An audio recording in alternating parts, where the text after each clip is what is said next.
Nah, jadi saya sih melihat bahwa setiap perjalanan ini adalah pelajaran. Karena saya punya satu sudut pandang bahwa hidup ini the school of life, Mbak. Hidup ini adalah sekolah gitu ya. Jadi setiap jam adalah jam belajar, setiap tempat adalah tempat belajar, dan siapapun yang datang ke kita itu pasti tukang pos yang semesta yang pasti mau ngasih pelajaran buat kita gitu. Nah, jadi buat saya sih, buat saya ya dalam pandangan saya bahwa nggak ada sih orang yang udah enlightenment gitu. Ya, Orang bagi yang Kang udah, Abu yang sudah di titik itu memang merasa kosong, ya, ya. ya, Tapi bagi kita-kita yang melihat pingin deh, nggak pusing, nggak konflik batin, setiap saat baru bangun udah inget jatuh tempo, gitu ya.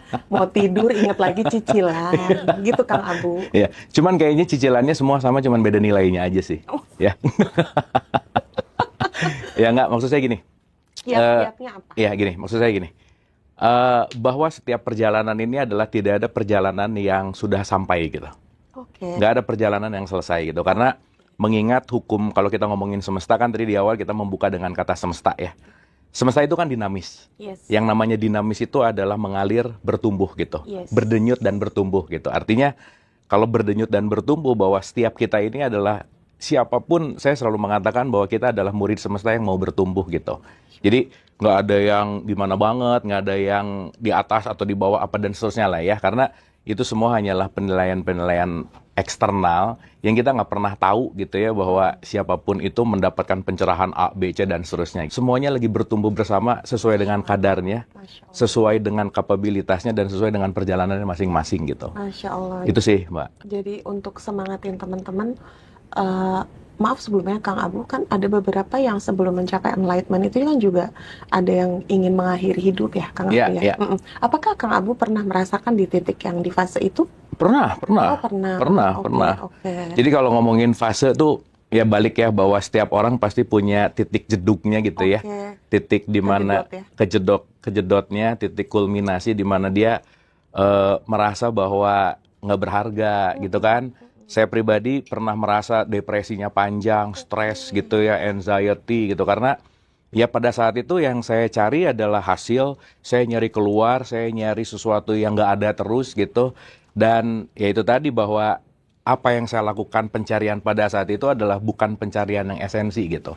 Jadi kalau boleh pakai bahasa mungkin saya berputar-putar di dunia ilusi, Oke. ekspektasinya gede banget gitu, Oke. tapi saya nggak ngerti tentang realitas hidup gitu. Oke. Dan saya tidak memahami bahwa pada akhirnya apapun yang kita ekspektasikan nggak akan pernah bisa melawan realitas gitu. Wow. Itu satu. Yang kedua mungkin pada saat itu saya kekurangan pengetahuan. Oke. Sehingga kekurangan pengetahuan pasti akan menyebabkan kekurangan pengertian. Kekurangan pengertian pasti akan menyebabkan ketidaknyamanan hidup gitu. Yes. Makanya pengetahuan, pengertian, kenyamanan ini pasti searah gitu. Nah jadi saya rasa kalau tadi pertanyaannya gimana sih kalau kita pengen lepas dari penderitaan, pengen lepas dari kesulitan, isilah setiap hari dengan pengetahuan. Gitu. Isilah setiap hari dengan knowledge karena ketika kita kekurangan knowledge, kita kekurangan data, Oke. kita kekurangan cara untuk bagaimana solving problem gitu. Oke. Oke. Itu sih poinnya. Karena kan gini, masyarakat kita itu dikit-dikit kadang-kadang kalau ada masalah, kayaknya kamu kurang iman deh gitu. Ya bukan masalah imannya sih. Sebenarnya bukan Kurang imannya, pengetahuan sebenarnya gitu. pengetahuannya, apapun bentuk pengetahuannya ya Kang ya. Berarti bisa disimpulkan Kang Abu di saat itu sibuk mencari di luar diri, eksternal. Yes. Ya, Yes. sebenarnya bisa kita simpulkan berarti menyelam ke dalam diri kita sendiri. Maka disitulah jawabannya. Betul. Oke, Betul. berarti kalau ada source yang menyatakan bahwasanya orang-orang yang berdamai dengan dirinya, sudah selesai dengan dirinya, dia mengarungi di dalam dirinya itu, ada sebuah jawaban yang luar biasa dari semesta yang maha baik ini. Dan artinya semesta itu akan menuntun jalannya gitu, dengan cara versi terbaik bagi dirinya dia. Oke, berarti dulu Kang Abu tuh sempat sibuk mencari ke sana ke sana sini di luar eksternal diri ya Kang ya. Ya. Oke, boleh nggak di-spill sedikit ilmu apa yang dulu Kang Abu pertama kali sentuh untuk by visual kah, by buku kah, atau by listening? Oke, mungkin waktu itu saya kekurangan pengetahuan tentang diri gitu. Oke. Karena kan kita tahu bahwa tubuh kita ini teknologi yang sangat super canggih, Mbak. Gitu ya. Kebayang nggak saya beli iPad terbaru, harganya 20 juta. Hmm. Terus saya pakai buat ngiris bawang doang gitu. Talenan ya Kak? Talenan kan sayang ya. Iya sayang. Kenapa? Karena saya nggak banyak baca manual booknya gitu. Functionnya.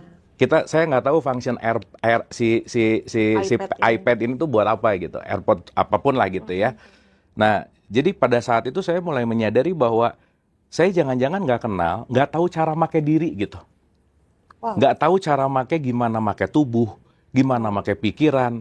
Saya nggak tahu isi saya tuh apa. Saya nggak tahu ini tuh gimana mekanismenya gitu. Sehingga ketika saya pakainya seenaknya, ketika saya tidak tahu kadarnya, ketika saya tidak banyak mendengar diri, tidak banyak mendengarkan apakah tubuh saya perlu istirahat, apakah tubuh saya perlu makan, apakah tubuh saya perlu untuk olahraga, itu semua saya lost gitu. Yang akhirnya konsekuensi semesta adalah ketika ini nggak dirawat, dia akan ngasih feedback sakit kan. Oke. Pasti begitu gitu. Oke. Karena sesuatu yang nggak dirawat kan pasti akan tidak terawat pasti kan. Oke. Nah termasuk pada saat itu saya mulai menyadari bahwa kenapa ya saya waktu itu zaman-zaman di tahun 2009-2010 tuh kan saya pernah ikutan The Master lah ya.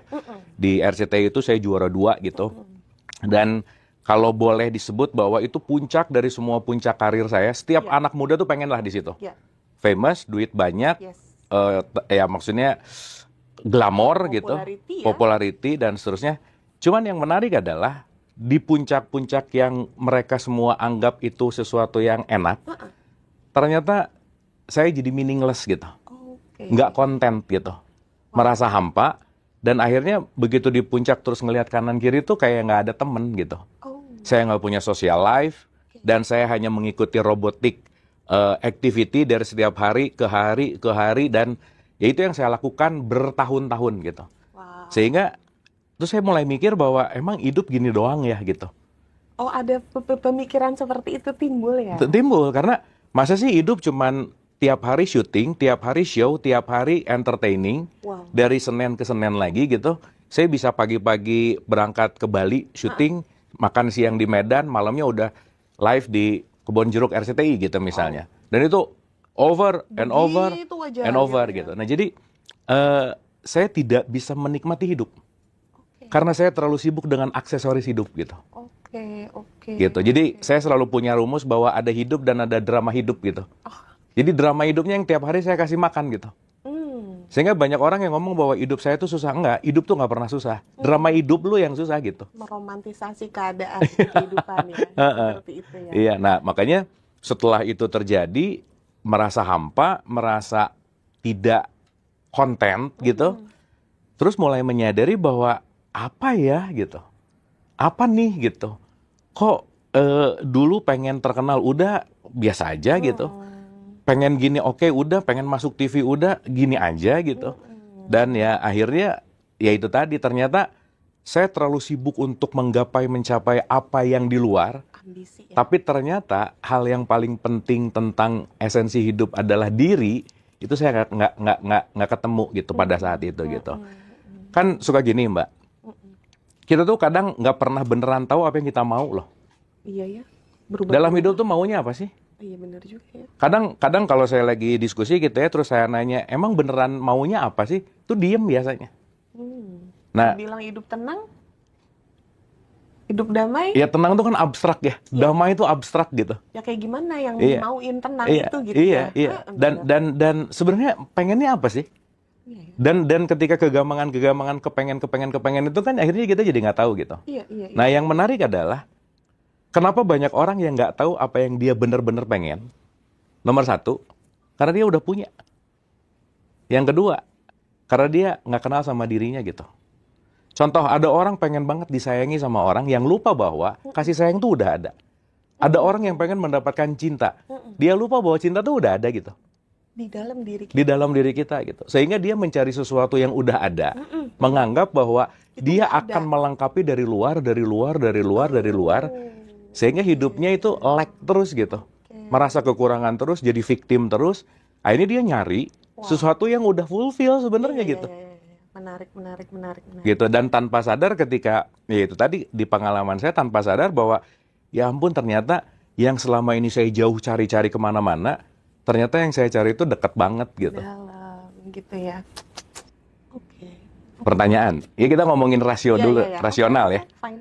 Ketika kita mau ngomong makanan ini enak, Ya. harus dirasain dulu nggak? Uh-uh. Nah. Uh-uh. Nah terus kalau pertanyaannya, percaya nggak ada kehidupan setelah hidup ada lagi gitu? Kudu rasain terus telepon gitu. Ya, kan? terus saya harus ngomong percaya lah, belum pernah gitu, gimana sih Iya, gitu? iya, iya, iya. Tapi secara pemahaman yang sudah digali, otomatis kan beberapa ilmu ya. Ada dong pasti summary-nya, beberapa persen kepercayaan dan ketidakkepercayaan itu. Ya, nah makanya yang jadi masalah itu kan kepercayaan sih. Nah, itu dia. Itu dia. Balik lagi ke belief-nya ya. Itu beliefnya. Gitu. Karena buat saya, salah satu quote and quote yang ngebuat orang susah bertumbuh, karena dia menganggap bahwa akan ada kehidupan lebih baik nanti gitu. Oke, berarti. Jadi akhirnya nanti, bener nggak? Pertanyaan saya, hidup tuh kapan sih? Iya, benar. Sekarang dong. Iya, Sekarang, di sini, saat ini gitu. Betul nggak? benar. Sehingga kalau kita bicara dalam konteks kepercayaan, bisa ribuan kepercayaan ngomongin tentang A, B, C, dan seterusnya. Dan ketika kita bicara ngomongin kepercayaan, ini pasti banyak terjadi keributan gitu. Iya. Betul nggak? Menurut A, menurut B, menurut C. Iya. Kita ngomongin sesuatu Malah yang jadi nggak jelas, heboh ya. Heeh. quote and quote gitu Iya. ya. Dan yang nggak pasti, Oke. quote and quote gitu. Sehingga saya bukannya nggak mau cerita dalam konteks perspektif, Iya. cuman let's talk reality gitu. Oke, let's talk reality. Betul nggak? Oke, benar. Karena kalau kita bicara dalam konteks nanti setelah ini akan A, akan B, akan C, kata siapa? Katanya. Bener. Bener nggak? Bisa ya nyari jawaban aman bener-bener Kang Abu tuh. Nggak, saya bukan nyari jawaban aman, tapi nyari jawaban logis gitu. Tapi realitanya emang bener kan. Kita hidup di saat ini sekarang Yes. gitu ya. Jadi buat saya mau nanti ada mau nggak penting sih. Oke. Karena yang terpenting, apa yang saya lakukan sekarang. Kenapa? Karena apa yang saya lakukan sekarang, konsekuensinya nanti gitu. Oke, bibit. Jadi kalau saya mau nanti lebih baik, kalau nanti mau saya punya buahnya bagus, saya mending nanam sekarang lebih bagus gitu. Bibit balik lagi ya ke bibit ya. Oke. Nah jadi dalam perspektif saya, kalau tadi pertanyaannya percaya atau enggak, buat saya kepercayaan mah terserah aja deh gitu.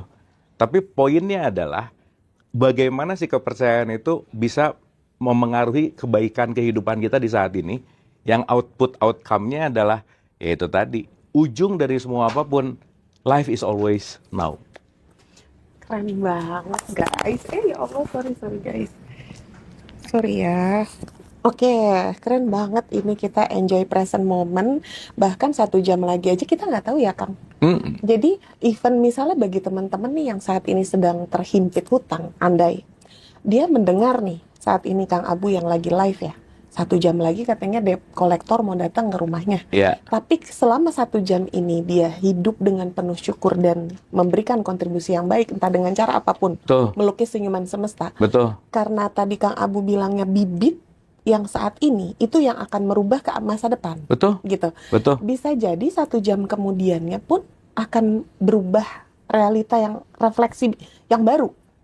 Ya, Oke. nggak gini. Let's say ada utang, debt Oke. collector sejam lagi datang. Iya. Oke. Sekarang kalau sibuk di sejam yang akan datang ilusi. Iya, I know. Benar nggak? Iya. Berarti ketika kita hidup di masa depan, Iya. kita lagi menyiksa diri kita. Iya. Benar nggak? Iya benar. Urusannya mau punya uang mau enggak, Iya. mau sejam lagi ini debt collector datang atau tidak, kalau detik ini kita sibuk ke sejam, tetap utang nggak kebayar. Benar. Benar nggak? Benar. Udah utang nggak kebayar, kita stres dari 1 jam yang lalu gitu. Benar. Jadi double gitu ruginya. Benar. Ini tuh sebenarnya dari pertanyaan nomor 8, tapi nyambung di nomor 2. Jadi ini aku langsung lanjutin aja di nomor 8 ya. Iya, Kang Abu nah ya. jadi makanya daripada kita 2 kali rugi, daripada sibuk kita nanti gimana, Iya. mending do the best sekarang. Yang bisa dilakukan apa sih? Contoh Kang, yang konkret. Ya contoh konkret adalah ketika kita banyak mengkhawatirkan masa depan, kita nggak bisa clear seeing sekarang dong. Terus kata teman-teman kudu kumaha sekarang. Nah, ya balik lagi dong. Ya sekarang apa yang terbaik? Usaha apa sih gitu? Ya let's say mau minjem dulu kek, mau apa dulu kek. Mau Tapi berdoa juga nggak apa-apa ya? ya boleh sih. Boleh kan, menghening gitu. Ya menghening boleh sih. Iya, menghening. Ya tapi doa tanpa aksi juga kan nggak jadi apa-apa ya. Iya benar juga. Karena bukan doa yang menyelesaikan utang kita, yang nyelesain ya dibayar sih sebenarnya Iya, gitu. benar. Iya nggak? Oke, benar, benar, Eh, benar. Oke, ini kita lanjut tadi bicara karena ada korelasinya ya dari waktu ya. Sebenarnya pertanyaan aku nanti di nomor 8, tapi nggak apa-apa. Aku mau tanya benar-benar mengupas nih tentang Albert Einstein kan bicara waktu adalah ilusi ya. ya. Sedangkan Al-Quran juga bicara hidup adalah permainan dan senda gurau. Hmm. Oke, jadi pertanyaan aku satu. Apakah kita tidak usah serius banget dalam hidup? Lalu yang kedua, apakah benar kita tuh nggak benar-benar tahu mana waktu yang saat ini yang sebenarnya? Apakah ini hari ini atau besok atau yang minggu depan? Sebenarnya kan waktu itu kan yang menyepakati kesepakatan bersama ya. Ya. Jam 1, jam 2 gitu ya kan.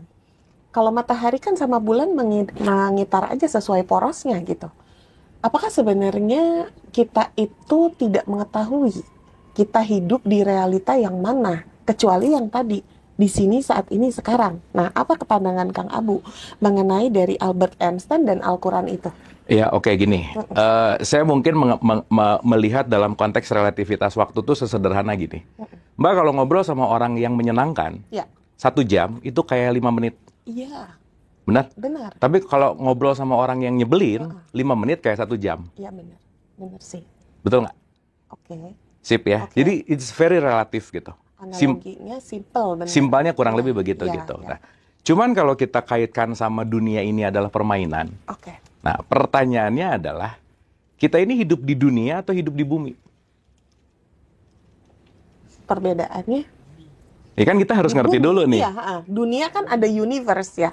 Dunia ada universe, kalau Ya. bumi Iya, Earth aja. Earth aja. Bumi Jadi aja. kita hidup di mana? Di bumi ini kita Kang. Ayo, Kan pusing di nggak? Pluto. Kang kumaha sih Kang? Ya supaya nanti kita ngerti bahwa kenapa Quran menyebutkan dunia ini permainan. Oke. Yang permainan tuh dunia loh, bukan hidup. Oh, iya, iya, iya. Ketemu nih jawabannya nih. Ya, Oke. contoh nih ya, kita kasih analogi dulu. Kalau kita berbicara dalam konteks dunia, itu pasti versusnya tuh akhirat. Yes. Ya. Yes. Pertanyaannya, kita ini hidup di bumi Ya. atau hidup di dunia? Itu dulu. Oke. Hidup di bumi ya. Ya. Tapi kalau berdoa, kenapa Robana, Atina, di dunia, kenapa tidak feel art coba? Kenapa nggak feel, kenapa tidak di bumi gitu? Kenapa dia ngomongnya dunia? Iku naon tuh Kang? Betul nggak? Iya. Kenapa tuh? Nah, berarti kan banyak banget nih faktor yang penting untuk kita sadari Iya. tentang Luas konteks kita tuh hidup ada di mana cangkupannya. gitu. Luas banget ini cangkupannya. Wow. Ini kita bisa 3 jam ngomongin ini. Iya, ih sumpah keren banget. Keren banget. Oke, pelan-pelan ya. Iya. Oke, pelan-pelan. Sekarang pertanyaannya gini, Mbak. Saya minum air. Oke. Yang membuat saya tidak haus, itu apanya? Airnya, Oke. Air itu nama atau zatnya? energi, zat. Zatnya kan? Ini kita Elemen. sebut namanya air. Ya. Maka air itu adalah penamaan terhadap zat. Oke. Yang saya minum airnya bukan Zatnya. zatnya. Oke. Karena air itu nama kepada zatnya. Zatnya. Oke ya? Oke. Oke. Berarti ada penamaan, Oke. ada realitas. Alright. Alright. Sip ya? Yes, yes, yes. Artinya, kalau ada penamaan ada realitas, udah ada penamaan ada realitas, abis itu penamaannya dikasih merek lagi. Ada merek A, merek B, merek C, Iya. tiga-tiganya air mineral dalam kemasan. Jadi sebenarnya Aqua, Amidis, Remineral misalnya. banyak tipuan berarti ya semua ini. That's it. Nah sekarang saya tanya, Layernya banyak. Mbak mau minum dimanapun, karena udah terkonsensus tentang air itu kita nyebutnya Aqua, Iya. rata-rata Aqua 2. Yang mau datangnya Cleo, udah nggak, ya udah yang penting Aqua aja, Iya, bener nggak? Bener Kang. Padahal mau Aqua, mau Cleo, mau apa, itu hanyalah nama. Kang dalam banget sih Kang pikiran. Belum, ini belum mulai. Layer satu aja. Lah kan tadi nanya. Iya. Siap. Ya. Oke, dulu sampai sini. Dapat ya? Dapat. Oke, nah sekarang pertanyaannya, kalau haus, Iya. nyari merek, nyari air. Nyari air lah. Nyari zatnya, nggak nyari air zatnya. juga. Iya bener sih. Air tuh nama gitu. Iya bener. Betul ya? Bener. Berarti pertanyaannya adalah, ada satu realitas. Kita bisa pandang dengan bermacam-macam dunia gitu. Perspektifnya berbeda. Perspektif yang berbeda. Karena dunia itu perspektif. Wow. Sudut pandang Mbak, sudut pandang saya terhadap sesuatu nggak pernah sama. Maka dunia kita beda. Kita hidup dalam bumi, yes. Yes. Yes. Maka dunia disebut permainan karena kenapa? Nggak ajeg gitu. Yes. Perspektif tuh nggak ada yang fix bener Iya. atau salah, nggak ada. Iya. Maka jangan terlalu serius di dunia gitu loh. Oke, great answer banget ya guys. Karena kalau saya serius di dunia saya nggak bisa belajar dari dunianya Mbak gitu. Iya benar. Pun sebaliknya. Contoh. Knowledgeable nih jatuhnya ya. Realitas. Oke, good. Realitas gitu. Contoh nih, saya kasih contoh. Ada anak lahir di dua keluarga yang beda. Oke? Begitu dua-duanya lahir, dia lahir quote and quote suci kan? Iya. Bener nggak? Si kesucian terlahir di keluarga A, si kesucian terlahir di keluarga B. Kesucian kita sebut pakai nama fitrah aja. Ya. Jadi si fitrah lahir di A, si fitrah lahir di B. B. Kira-kira dua fitrah ini ketika lahir di A sama si B punya dunia yang beda nggak? Ya beda. Pasti. Didikan, pola asuh, nama. Yes. Karena dia lahir ke dunia. Aslinya suci, padahal fitrah. Yes. Ya. Makanya setiap fitrah yang terbungkus oleh dunia, dia akan melihat semuanya tergantung dari bagaimana dia terinstal gitu. Si anak satu dikasih kacamata hijau, si anak yang kedua dikasih kacamata merah. Dua-duanya disuruh ngelihat kertas putih. Jawabannya beda nggak? Beda. Kenapa? Ya, Dia punya kacamata. Iya. Nah, kacamata itu dunia. Oke. Maka that's only game. Ya. Yang kalau kamu tidak pernah melepas keyakinan lama kamu, Yes.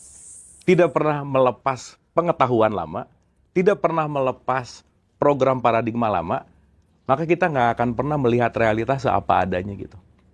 Wow. Maka jadikanlah dunia itu permainan dan senda gurau gitu. Oke. Artinya kalau kita baper terhadap dunia yang kita nggak mau tumbuh, ya berarti kitanya nggak mau tumbuh gitu. Benar. Makanya kita diciptakan berbeda-beda. Beda. Supaya saya bisa belajar warnanya Mbak bisa belajar warnanya saya, kita sama-sama berwarna gitu. Oh, jadi no judgment. Hidup kayaknya indah banget ya Kang kalau kayak gitu ya Kang. That's it. Indah banget.